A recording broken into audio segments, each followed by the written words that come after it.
हरि ओम तत्सत। आज हम श्रीमद् भगवद गीता के तीसरे अध्याय के 39वां 39 श्लोक पर विस्तृत रूप से विचार करते हैं। श्लोक है, आवृतम ज्ञानमेतेन ज्ञानिनो नित्यवेरिणा कामरूपेण कौन्तेय दुष्पूरेणात्मलेन च। अतः काम ने आपके ज्ञान को आवृत्त कर दिया है, जो कभी पूरा होने वाला नहीं है। काम अग्नि के समान है और ज्ञानियों के लिए शाश्वत बैरी है।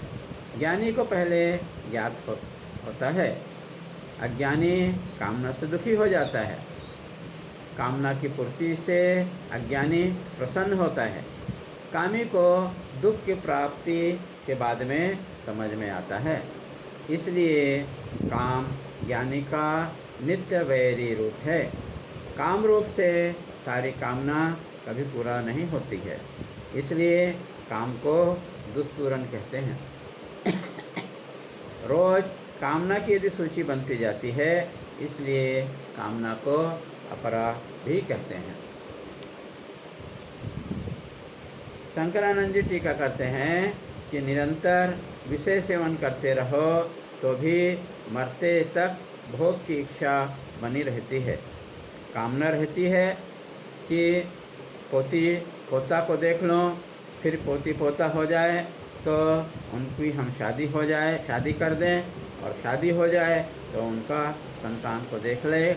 इस प्रकार से हमारे अंदर नित्य निरंतर इच्छाएँ चलती रहती है, आग के समान चलती है।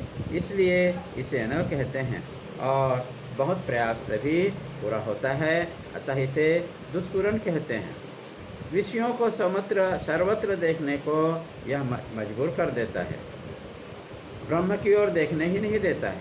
मुमुक्षु के लिए नित्य वैरी है। बाहरी विषय को खींच कर ले जाता है। मुमुक्षु साधक के लिए यह नित्य वैरी है। काम बाह्यग्राही व्यक्ति को ढक देता है, जैसे जल को केवाच या कमल के पत्ते ढक देते हैं, उसी प्रकार काम ज्ञान को ढक देता है। हमारे गुरुजी शांति धर्मानंद जी टीका करते हैं कि भोग से कामना तुष्टि नहीं होती है।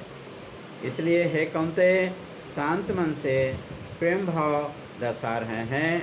विषय की सिद्धि कभी नहीं होती, अपितु बढ़ते ही जाती है। विषय दोष दृष्टि से कामना निवृत्त होती है। हर विषय में दोष देखते रहो, कामना निवृत्त हो जाएगी। सकल इंद्रियों में कामना भोजन से होती है। अतः जिते रसे जितम सर्वम, अतः रस को जीतना है। प्रश्न उठता है, भाष्यकार प्रश्न उठाते हैं कि कौन सा कामना बैठ करके मनुष्य का बैरी हो जाता है। एक बार शत्रु का स्थान ज्ञात हो जाए तो शत्रु का विनाश कर सकते हैं। इसके लिए अगले श्लोक में हम विचार करते हैं। हरि ओम तत्सत।